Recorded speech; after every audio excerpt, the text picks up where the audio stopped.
In the underworld of New York City, there are men you run from and men you pray to. Lorenzo Enzo Moretti was both. By 32, he controlled the shipping lanes from Jersey to the Bronx. He had senators in his pocket and judges on his payroll. But on the night of November the 14th, 2023, the most powerful man in the city walked into the Gilded Spoon alone, soaking wet, and just wanted a steak for his birthday. He was laughed at. He was turned away. It should have been a bloodbath. Instead, a struggling waitress named Clara Dawson intervened with a single broken cupcake. She didn't know she was saving the devil's life, or that the devil would burn the world down to save hers.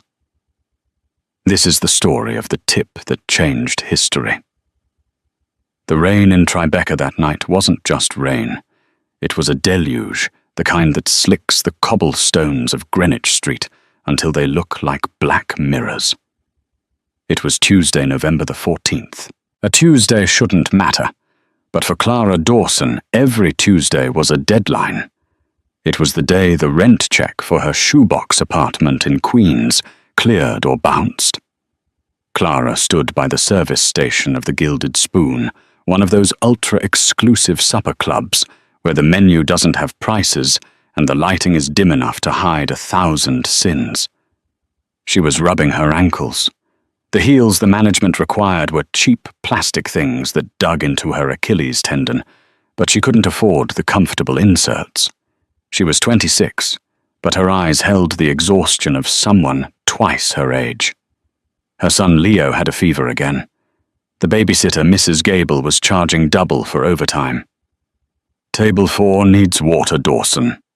"Stop dreaming," a voice snapped. It was Philippe Laurent, the general manager.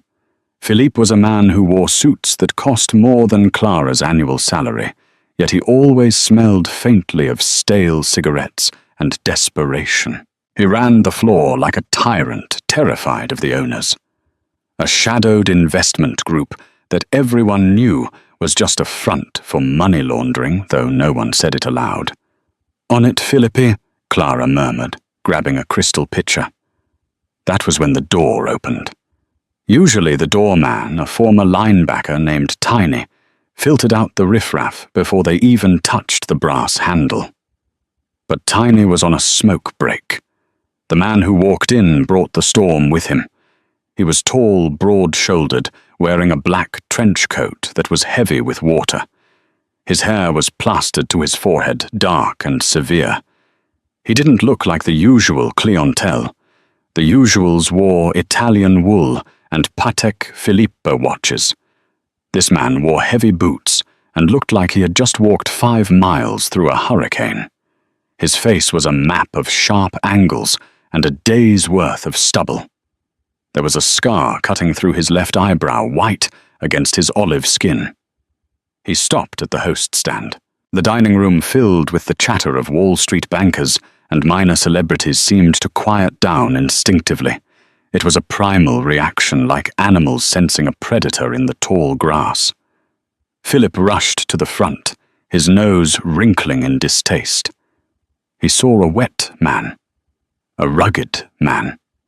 He didn't see the bespoke stitching on the coat or the cold, dead calculation in the man's grey eyes.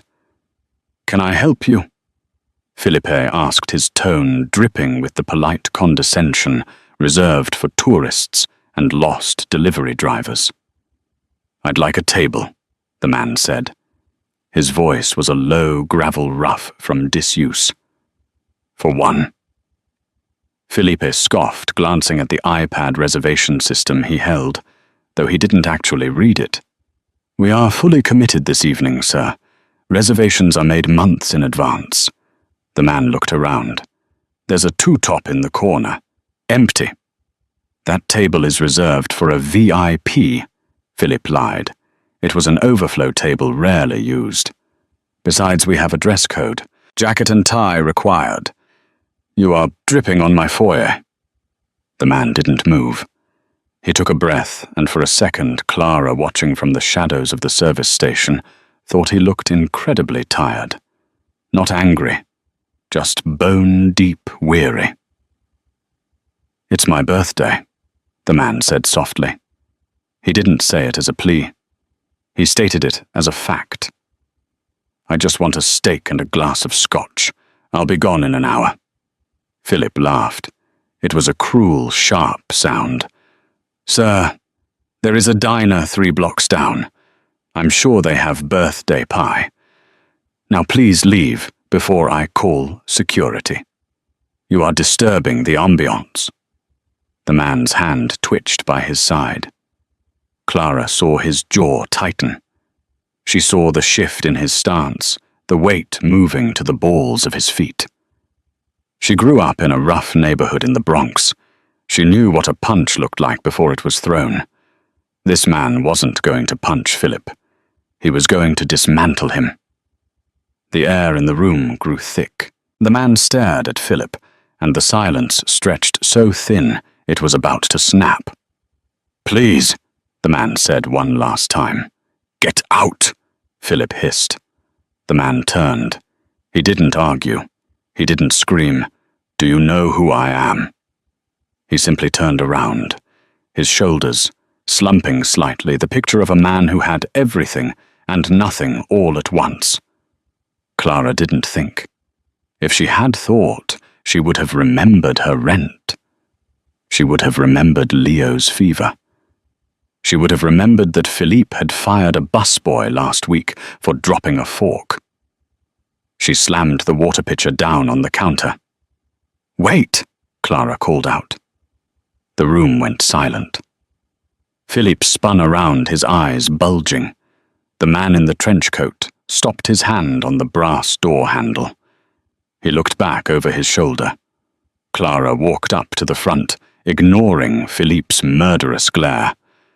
Mr. Davis." She improvised, her heart hammering against her ribs like a trapped bird. "I'm so sorry I didn't recognize you with the coat. Your table is ready." Philip grabbed her arm, his fingers digging into her bicep. "Dawson, what the hell are you doing?" he hissed in her ear. "Who is this bum?" "He's a human being, Philip," she whispered back, shaking him off. Then louder, addressing the stranger. "I have a table in my section. It's near the kitchen, so it's a bit noisy, but it's dry. Please." The man looked at her. Really looked at her. For the first time that night, Clara felt seen. He looked at her frayed apron, her tired eyes, the defiant tilt of her chin. He looked at Philippe, then back at her. "I don't want to cause trouble," the man said. "The only trouble is you leaving hungry on your birthday," Clara said, flashing a smile she didn't feel. "Come on, I make the best recommendations." She grabbed a menu and walked toward the back corner. She didn't look at Philippe. She knew she was walking a dead man's plank. But as the stranger followed her trailing rainwater and the scent of expensive cologne mixed with ozone, she felt a strange electricity in the air. She had just seated Lorenzo Enzo Moretti, the Don of the Moretti crime family, at table 42, and she had just signed her own death warrant with her boss. Table 42 was the worst seat in the house. It was tucked behind a decorative pillar right next to the swinging doors of the kitchen. Every time a runner came out with a tray of oysters, a blast of steam and shouting chefs hit the table. Clara pulled out the chair. "I know it's not the window seat," she apologized, grabbing a fresh napkin to dab the water off his shoulder. "But the chef Marco, he has a soft spot for me. I can get you the ribeye before they run out." Enzo sat down. The chair creaked under his frame. He looked out of place against the velvet wallpaper, too large, too dangerous. He took off his trench coat, revealing a black tailored suit underneath that cost more than the entire kitchen equipment. He undid his tie. "Thank you," he said. His voice was still rough, but the edge was gone. "What can I get you to drink?" "We have a vintage Pinot that—" "Scotch," he interrupted. "Leave the bottle. And water." "You got it." As Clara rushed to the bar, Her hands were shaking. The bartender, a sympathetic guy named Jerry, slid a bottle of Macallan 18 across the counter. "Philippe is in the office making a phone call," Jerry whispered. "He looks like he's trying to call the owner. You're in deep, Clara." "I know," she said, her stomach twisting. "But did you see his face, Jerry? He looked crushed." "That guy," Jerry glanced at table 42. "That guy looks like he eats nails for breakfast. Be careful." Clara brought the scotch. Enzo poured himself a glass, filling it to the brim, and downed half of it in one swallow. He didn't grimace. He closed his eyes and exhaled. For the next hour, Clara made him her priority. She ignored her other 3 tables, a group of rude influencers, and an older couple who were asleep to ensure Enzo's water glass was full. She brought him the ribeye cooked rare, exactly as he asked. He ate in silence. He didn't look at his phone. He didn't look around the room. He just ate and drank, watching her. "You have a kid," he said suddenly. Clara froze, holding a tray of dirty dishes. "Excuse me." Enzo pointed a long finger at her wrist. She looked down. There was a sticker on her watch band, a sparkly cartoon dinosaur. Clara blushed, covering it. "Oh, yeah. My son Leo. He put that there this morning for good luck. I forgot to take it off. How old, Turnler? 6. Is the luck working?" Enzo asked, his gaze piercing. Clara laughed, a dry, humorless sound. "If luck is almost getting fired for seating a customer, then sure, it's working overtime." Enzo stopped chewing. He placed his knife and fork down slowly. "You're going to get fired for this, Philippe. He's particular," Clara said, trying to keep it light. "Don't worry about it. It was worth it.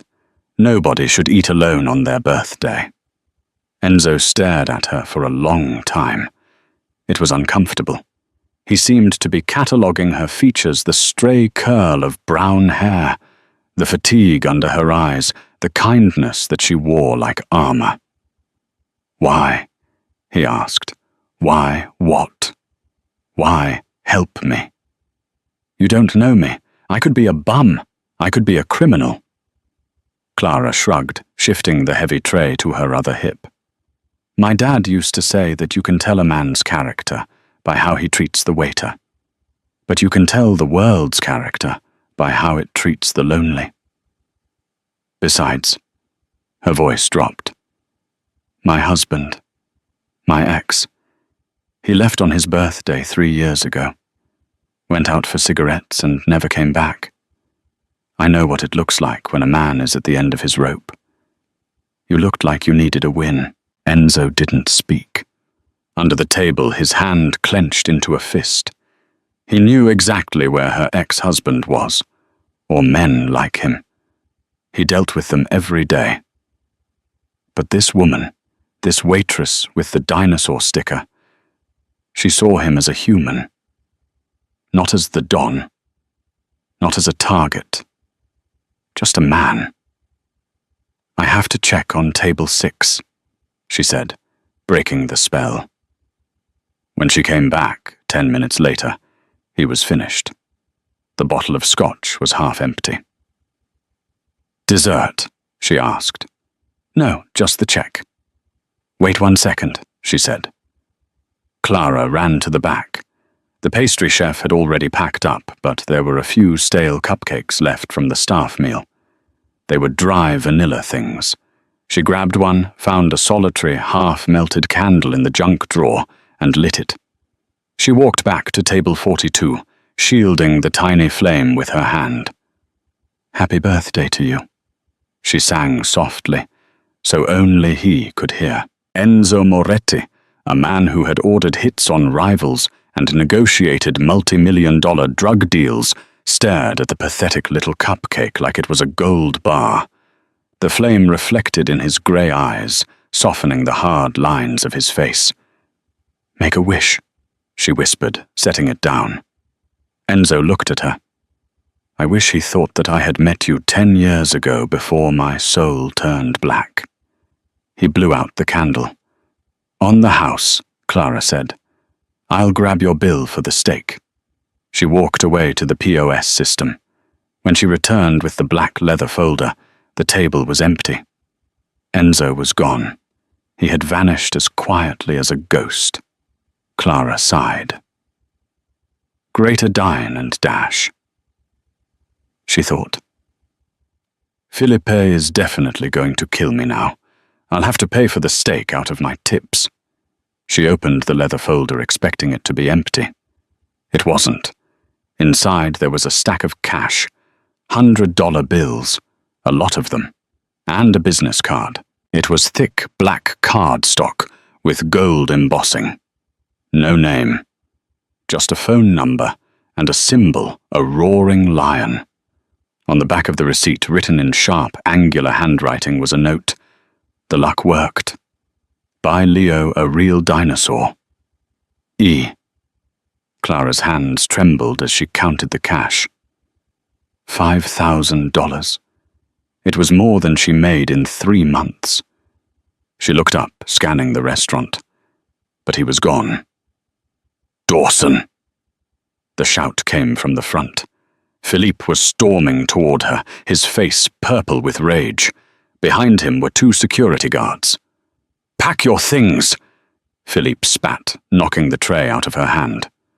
The crash of silverware silenced the restaurant. You're fired, and I'm making sure you never work in this city again. Clara clutched the cash and the black card to her chest. She didn't know it yet, but as she walked out into the rain that night, jobless and terrified, she wasn't alone. Across the street in the back of a blacked-out SUV, Enzo watched her leave.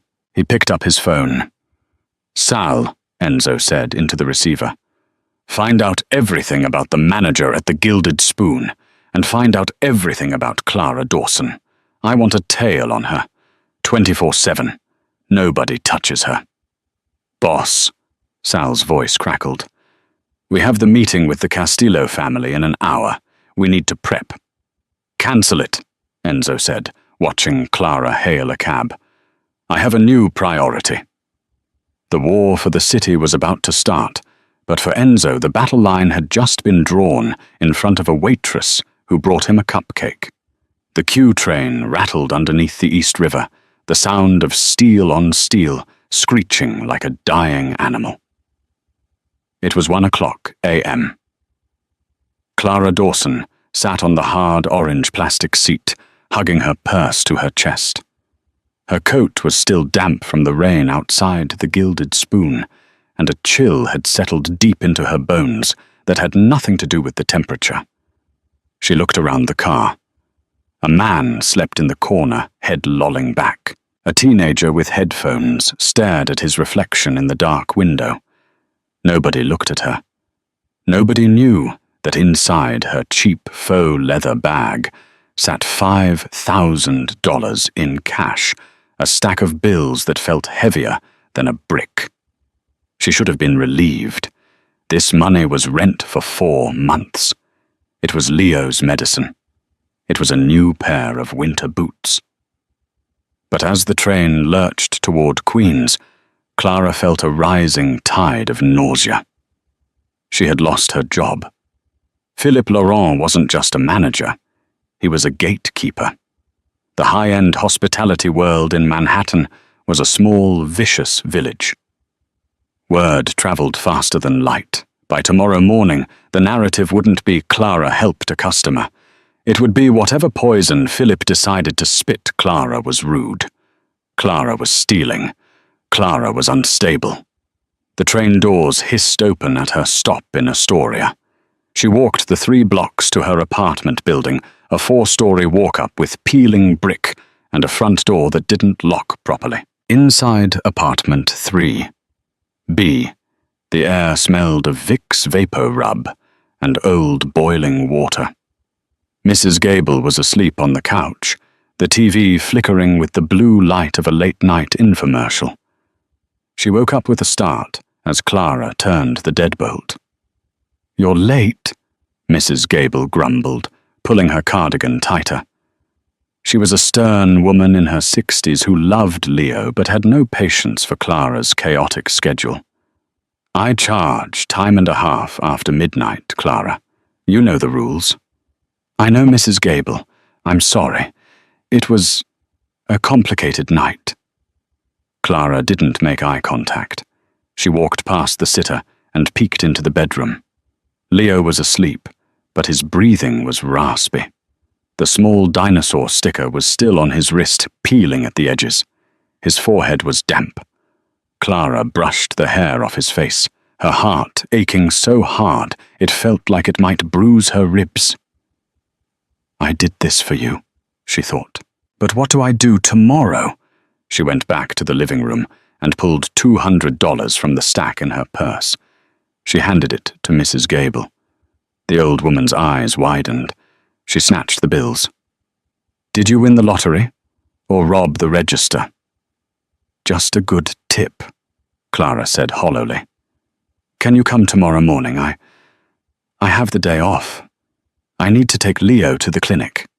"I can come," Mrs. Gable said, eyeing her suspiciously.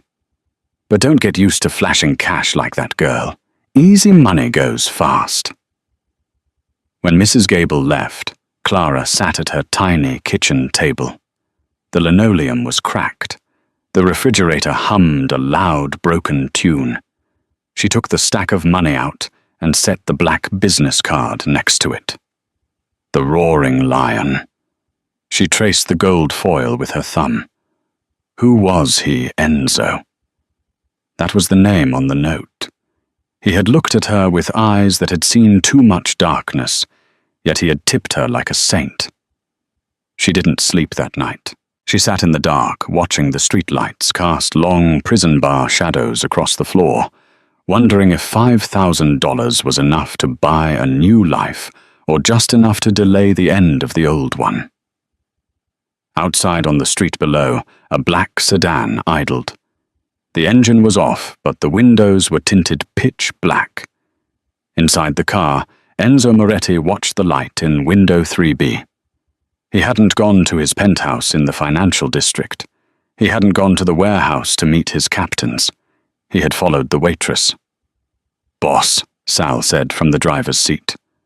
Sal was a heavy-set man, with no neck and a history of violence that would make a prison warden shudder.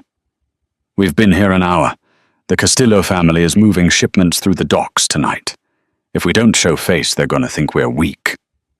Enzo lit a cigarette, the flare of the lighter illuminating the scar on his eyebrow. "Let them think what they want, Sal. Weakness is when you don't pay your debts. I have a debt." "She gave you a cupcake, Enzo. It's not a kidney." Enzo exhaled a plume of smoke. "She gave me dignity. In my world, that's more expensive than a kidney." He looked up at the window where Clara was sitting. "Run the background check on the manager, Philippe Laurent. I want to know where he lives, who he owes money to, and what he eats for breakfast. Nobody disrespects me, and nobody touches what's mine." "Is she yours, boss?" Sal asked, looking in the rearview mirror. Enzo didn't answer immediately. He touched the spot on his chest where the cupcake had settled a strange warmth in a cold life. "She's under my protection," Enzo said quietly. Drive. Wednesday morning broke grey and miserable. The rain had stopped, but it left behind a heavy, suffocating humidity. Clara dressed Leo in his favorite sweater, the one with the rocket ship. His fever had broken, but he was still lethargic. She dropped him off at school, promising to pick him up early, and then began the humiliating pilgrimage of the unemployed. She had a plan. She would hit the other high-end spots in Tribeca and Soho. She was a good waitress. She knew wine pairings. She knew how to debone a fish tableside. She was valuable. Her first stop was Le Coucou. The manager, a woman she had met once at an industry party, smiled when she walked in, but the smile didn't reach her eyes. Clara, the woman said, standing behind the host podium. I didn't expect to see you. I'm looking for shifts, Sarah, Clara said, trying to project confidence. I left the Gilded Spoon last night. Time for a change. Sarah sighed, closing the reservation book. Clara, honey, don't waste your shoe leather. Philip sent an email blast to the Restaurant Association at 8:00 a.m. Clara's blood ran cold. What? He said you were caught stealing from a high-profile client's wallet. He said you were intoxicated on the floor. Sarah lowered her voice. He marked you as do not hire. It's in the system, Clara. Nobody in Manhattan will touch you. Not with that flag on your file. That's a lie. Clara's voice cracked. He's lying. I served a man on his birthday. That's all I did. It doesn't matter what's true, Sarah said, gently looking away. It matters who Philip knows. He's powerful in the Union. Go to Brooklyn, or Jersey. You're done in the city. Clara walked out of the restaurant, her legs feeling like lead. She went to 3 more places. The reaction was the same. We aren't hiring. Please leave. We heard about the incident. By 2:00 p.m. she was sitting on a park bench in Washington Square Park, watching pigeons fight over a crust of bread. She felt like the crust. Her phone buzzed in her pocket. It was the landlord. Rent is 4 days late. Pay by Friday, or I start eviction papers. Clara put her head in her hands. The $5,000 was in her bank account now. But how long would it last? Without a job, without a reference. She was in a free fall. She pulled out the black card with the lion symbol. She had almost thrown it away twice. Call me, the note had implied. But call him for what? He was a customer. A rich, sad man. What could he do? He was probably an investment banker or a lawyer. He couldn't fix a lie spread by a vengeful manager. But she had no options left. While Clara sat in the park, the atmosphere inside the Gilded Spoon was tense. It was 3:00 p.m. prep time. The dining room was empty save for the staff setting tables. Philip Law was in his office laughing into the phone. Yes, she's finished. Philip smirked, swirling a glass of midday Chardonnay. I made sure of it. Little rat thought she could undermine me. She'll be flipping burgers in the Bronx by Monday. He hung up the phone and checked his watch. He had a meeting with his investors later. He owed a significant amount of money to the Castillo crime family gambling debts he had been skimming from the restaurant's profits to pay off. But he was short this month. He needed to squeeze the staff harder. The front door of the restaurant opened. We are closed, Philippe shouted from his office doorway, not bothering to look up. Dinner service starts at 5. I'm not here for dinner. The voice was low, gravelly, and instantly recognizable. Philippe froze. He looked up. Standing in the foyer was the man from last night. But today he wasn't wet. He wasn't wearing a trench coat. He was wearing a slate-grey Italian suit that fit him like armor. And he wasn't alone. 2 men stood behind him. One was Sal. The other was a man known on the streets only as the barber, because of how close he cut things with his straight razor. Philippe's Chardonnay glass slipped from his fingers and shattered on the floor. You, Philippe whispered. Enzo Moretti walked into the restaurant. He didn't rush. He walked with the terrifying calm of a man who owns the ground he steps on. He walked right past the stunned busboys and the terrified hostess. He walked into Philippe's office and closed the door.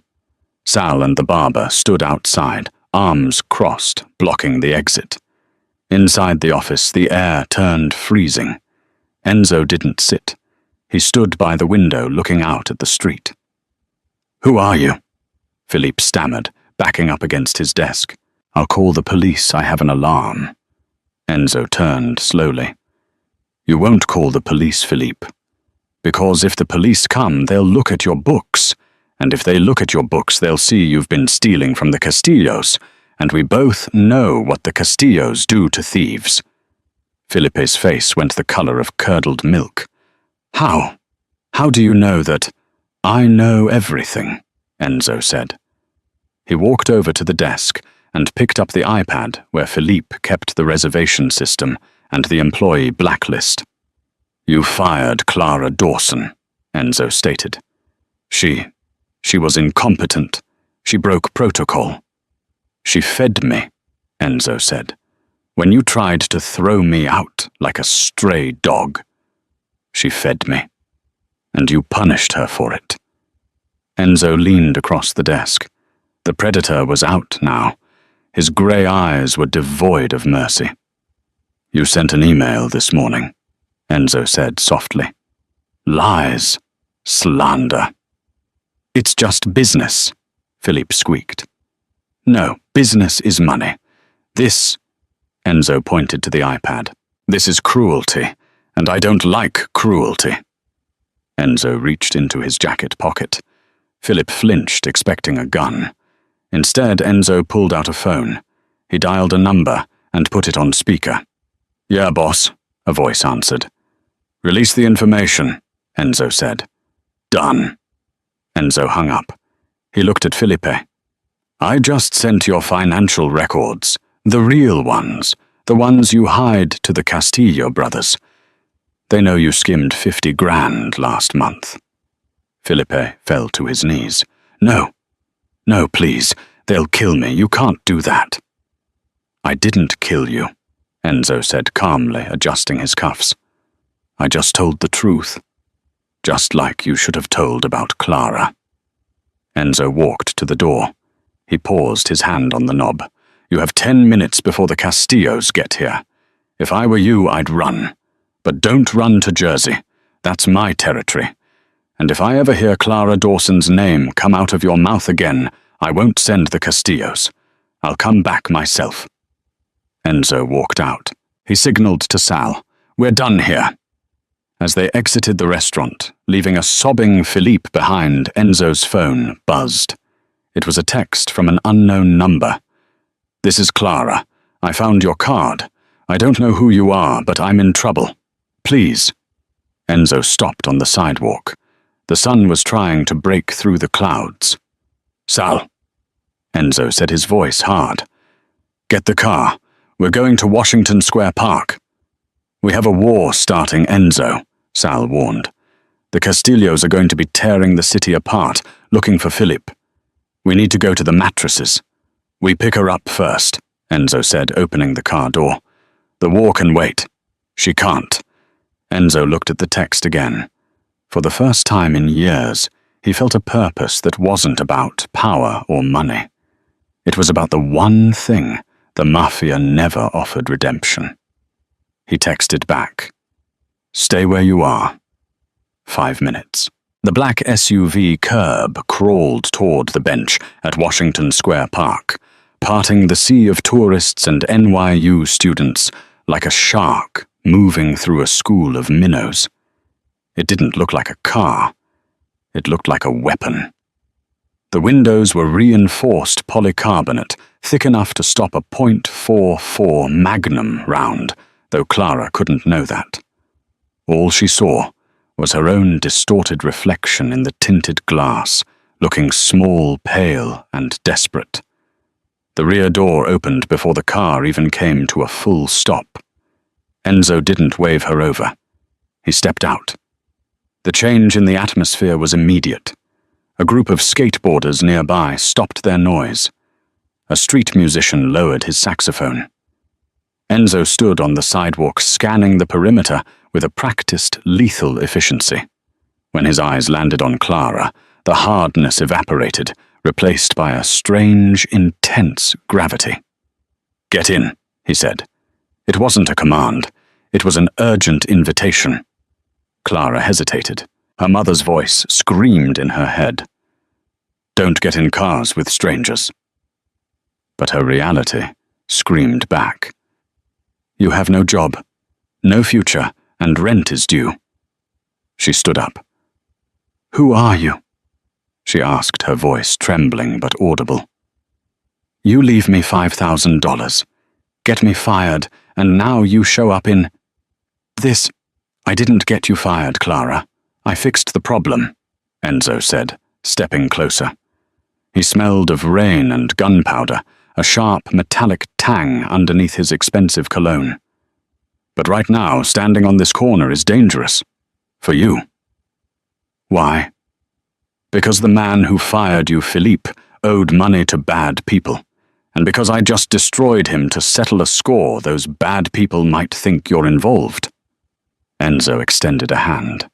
He didn't grab her. He waited. I can explain everything, but not here. Please. Clara looked at his hand. It was large, scarred, and steady. She thought of Leo waiting at school. She thought of the eviction notice. She took his hand. As soon as she slid onto the cream leather interior, the door thudded shut, sealing out the noise of the city. The silence inside was absolute. Go, Enzo said to the driver. The car surged forward. Clara pressed herself against the door. Where are we going? I have to pick up my son at 4:30. We will pick him up, Enzo said calmly. He pressed a button, and a partition slid up, separating them from the driver and the front passenger. But first you need to know who I am, and you need to decide if you want to run from me or stay. Clara stared at him. You're not a banker. No. And you're not a lawyer. Enzo reached into the side pocket of the door and pulled out a bottle of water, twisting the cap off for her. My name is Lorenzo Moretti. Most people call me Enzo. The papers call me the Don of the Moretti crime family. Clara stopped breathing. The bottle of water in her hand felt like it was freezing her skin. She knew the name. Everyone in New York knew the name. The Morettis ran the unions. They ran the docks. They were the ghosts in the machine of the city. You're the Mafia, she whispered. I am a businessman who operates in the shadows, Enzo corrected gently. And yesterday you showed me kindness when I was ready to burn the world down. That makes you a friend of the family. And the Morettis protect their friends. Clara's mind raced. Philippe, what did you do to him? I exposed his theft to the Castillo cartel. He is likely on a plane to nowhere right now. He won't bother you again. Enzo turned to face her fully. But because I intervened, the Castillos will be watching me, and they will see that I came for you. They will think you are important to me. Am I? Clara asked the question, slipping out before she could stop it. Enzo looked at her, his grey eyes darkening. Yes. The car turned onto the West Side Highway. The Hudson River sped by, grey and churning. I cannot give you your job back at the Gilded Spoon, Enzo said, shifting to a business tone. It is compromised, and with the blacklist you won't work in hospitality in this city again. Philippe made sure of that. Clara felt the tears pricking her eyes. So what do? I have a child, Mr. Moretti. I can't be involved in your business. I can't go to jail. I don't want you in my business, Enzo said firmly. I want to offer you a job, a legitimate one. Doing what? I have a home, a large one. I have a staff of security, but I have no one to manage the humanity of it. My chefs cook what they want. My housekeepers is clean, but the place is cold. I need a household manager. Someone to organize events, manage the kitchen staff, ensure the place is livable. Enzo paused. The pay is 10,000 a month, plus housing. There is a guest wing.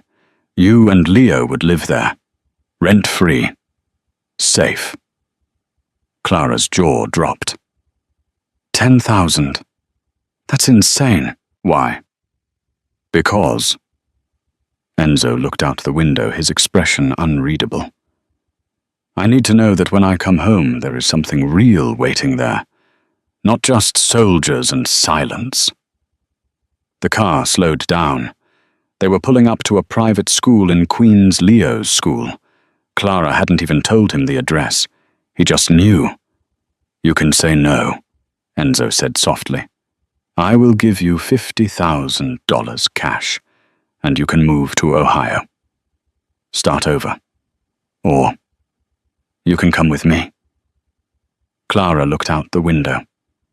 She saw Leo walking out of the school building, his backpack dragging on the ground, looking small and lonely. If she went to Ohio, she was alone.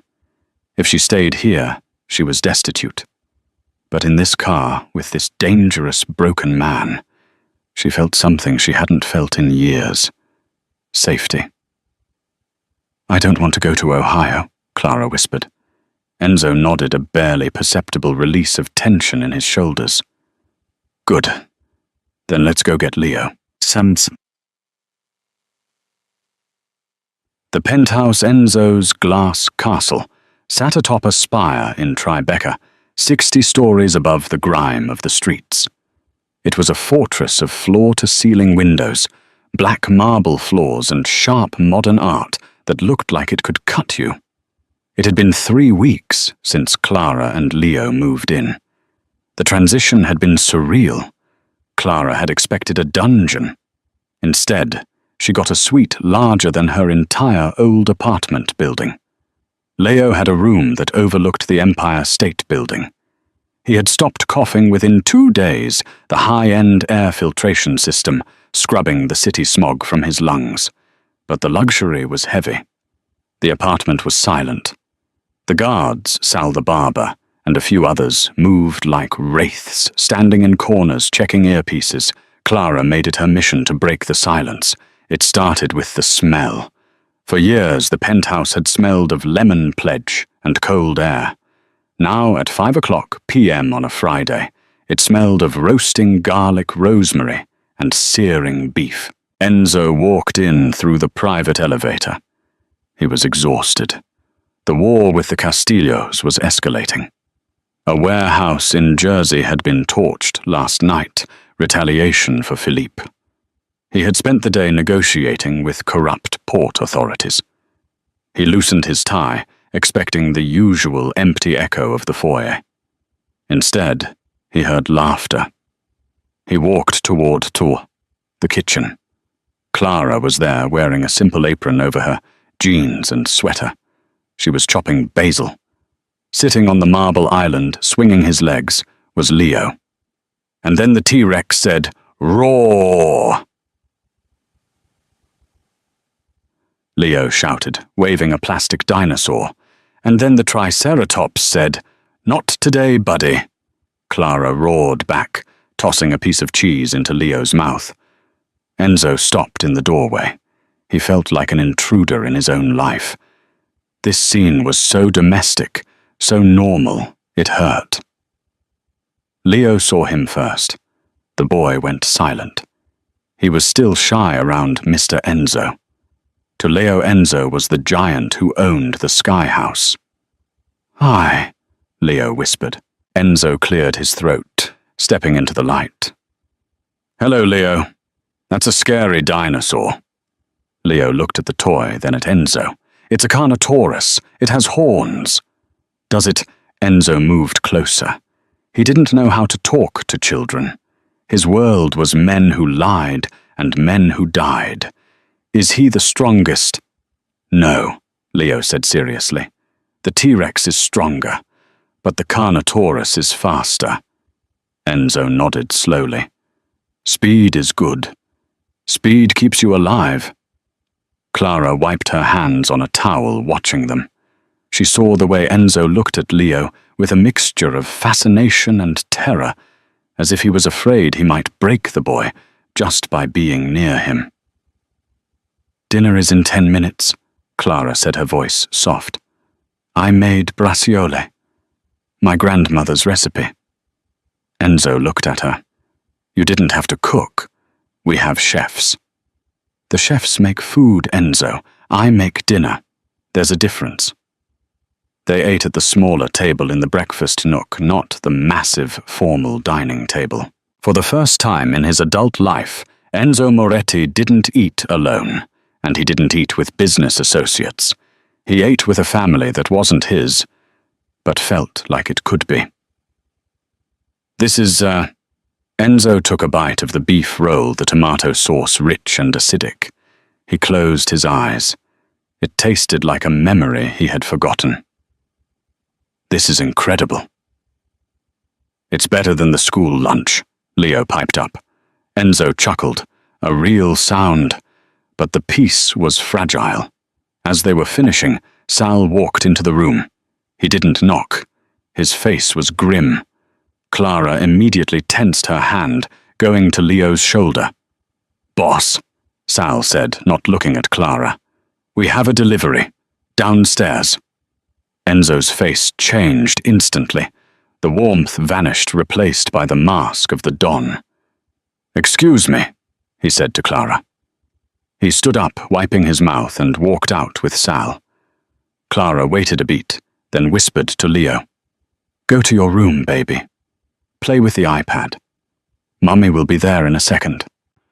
Once Leo ran off, Clara followed Enzo. She knew she shouldn't. She was the housekeeper, not the consigliere.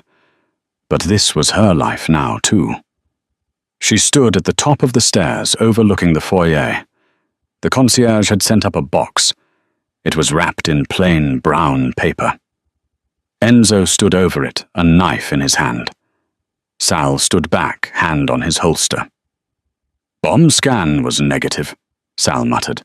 "But the smell—" Enzo sliced the tape and opened the flaps. He didn't flinch. He just stared into the box. Clara gasped from the stairs. She couldn't see what was inside, but she saw the blood drain from Sal's face. "What is it?" she called out, unable to stop herself. Enzo spun around, his eyes blazing. "Go back upstairs, Clara." "No. If I'm living here, if my son is here, I need to know." She walked down the stairs, her legs shaking. Enzo moved to block her view, but she was fast. She peered around his arm. Inside the box was a chef's jacket, white stained with red wine or blood. Embroidered on the chest was the name Philippe, and wrapped inside the jacket was a dead, severed fish. It was an old message, a Sicilian message. "Philippe sleeps with the fishes." But there was a note pinned to the fish. Clara read it before Enzo could snatch it away. The appetizer was delicious. "But we want the main course. Give us the waitress, or we take the whole kitchen." Clara stumbled back, her hand flying to her mouth. They killed him." "He was a thief," Enzo said coldly, crushing the note in his fist. "The Castillos cleaned house." "They want me," Clara whispered. "Why do they want me?" "Because they think you're my weakness," Enzo said. He stepped toward her, grabbing her shoulders. His grip was hard, almost painful. "Listen to me. You are not going anywhere. You are staying in this house. You do not leave these walls. Do you understand?"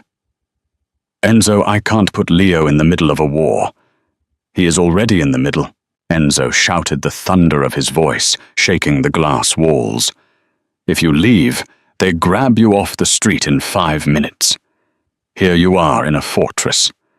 I have 50 men outside. I have snipers on the roof." He lowered his voice, his eyes searching hers. "I dragged you into this. I will not let them touch you. I swear it on my mother's grave." Clara looked at the box, then at the man. She saw the killer in him, the violence that simmered just beneath the surface. but she also saw the desperation. He wasn't just protecting an asset. He was protecting the only light he had found in the dark. "What do we do?" she asked, her voice stealing. Enzo turned to Sal. "Call the captains," Enzo said, his voice low and terrifying. "The Castillos want a war fine. We don't wait for them to come to the kitchen. We go to their house. Tonight." He looked back at Clara. "Lock the door. Don't open it for anyone but me." Enzo grabbed his coat. He was going to war, and for the first time, he had something to lose. The night of the raid was not loud. Real violence rarely is. It is sudden quiet and final. While Enzo and his men descended on the Castillo stronghold in the meat-packing district, Clara sat in the dark of the penthouse, clutching a kitchen knife sitting outside Leo's door. Sal stood by the elevator, a silent statue with a shotgun across his chest. The city lights of Manhattan twinkled below, indifferent to the fact that the underworld was rearranging itself in blood. At 3 a.m. the elevator chimed. Sal raised the weapon. Clara stood up, her knuckles white around the knife handle. The doors slid open. It was Enzo. He was alone. His suit jacket was gone. His white shirt was ruined, stained with dirt and dark, wet patches that Clara prayed weren't his own blood. He leaned heavily against the elevator frame, looking like a man who had walked through hell and left the door open behind him. Sal lowered the gun and nodded once. He knew the look. The war was over. The Castillos were gone. Enzo stumbled into the foyer. Clara dropped the knife and ran to him. She didn't care about the blood.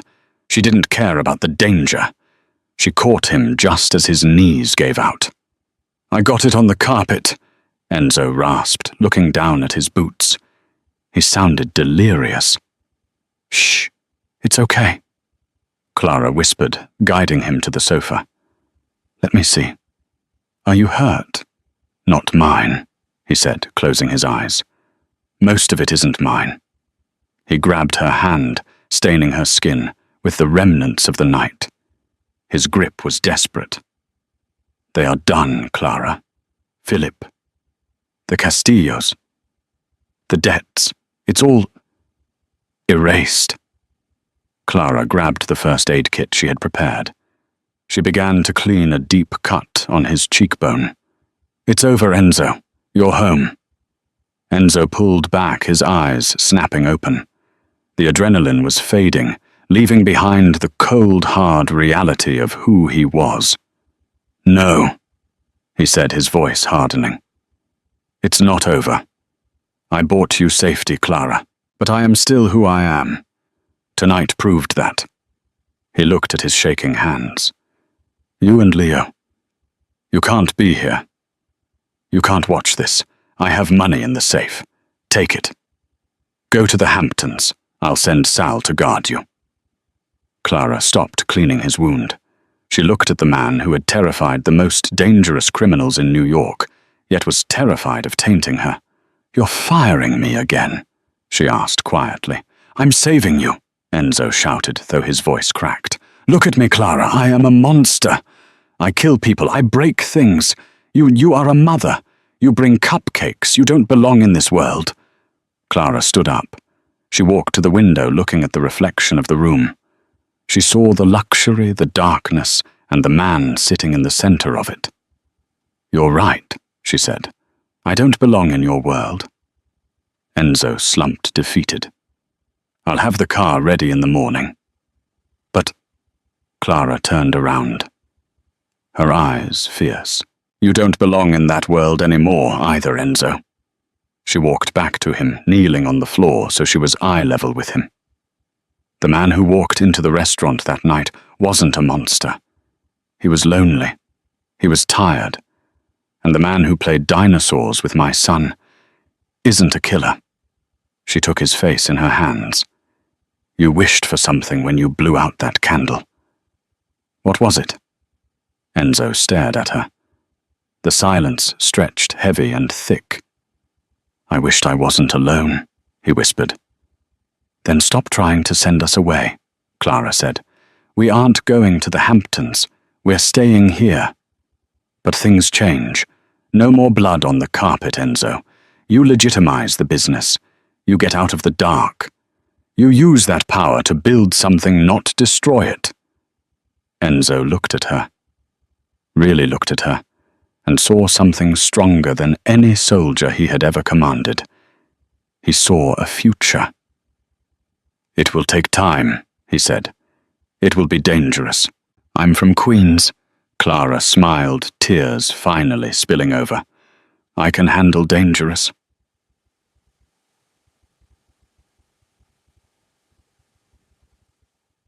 One year later, the rain was falling in Tribeca, but inside the Golden Lion it was warm and bright. The restaurant was the talk of the town. It was impossible to get a reservation, not because of snobbery, but because the food was that good. The owner, a stunning woman named Clara, moved through the tables with grace, greeting senators and sanitation workers alike with the same warmth. At the back, in the best table of the house, table 42, sat a man and a 7-year-old boy. The man was reading a storybook aloud, doing funny voices that made the boy shriek with laughter. The man had a scar on his eyebrow and grey eyes that had lost their winter chill. Clara walked over, placing a single cupcake with a lit candle on the table. "Happy birthday, Enzo," she said, kissing him on the cheek. The entire restaurant went silent, watching. Everyone knew the stories, the rumors of who he used to be, the whispers of the war that was fought for this woman. But nobody cared. Enzo Moretti looked at the cupcake. He looked at Leo, who was eyeing the frosting. He looked at Clara, who was wearing a ring on her finger that shone brighter than the chandelier. He didn't need to make a wish this year. He leaned forward and blew out the candle. He already had everything he ever wanted. And that is the incredible story of how a single act of kindness, a stale cupcake, and a happy birthday toppled a crime syndicate and saved a soul. It reminds us that we never truly know the burden the stranger across from us is carrying. Clara didn't see a Mafia don. She saw a human being in pain. In return, Enzo didn't see a waitress. He saw his salvation. In a world that tells us to look away and mind our business, sometimes the bravest thing you can do is offer a seat at the table to someone standing in the rain. If this story touched your heart, or if you were on the edge of your seat during the raid on the Castillos, please hit that like button. It really helps the channel grow. What would you have done if you were Clara? Would you have run with the money or stayed to fight for the man? Let me know in the comments below. And if you want more true-to-life drama and romance stories like this one, make sure to subscribe and ring the notification bell so you never miss an upload. Thanks for watching, and remember, be kind. You never know who you're serving.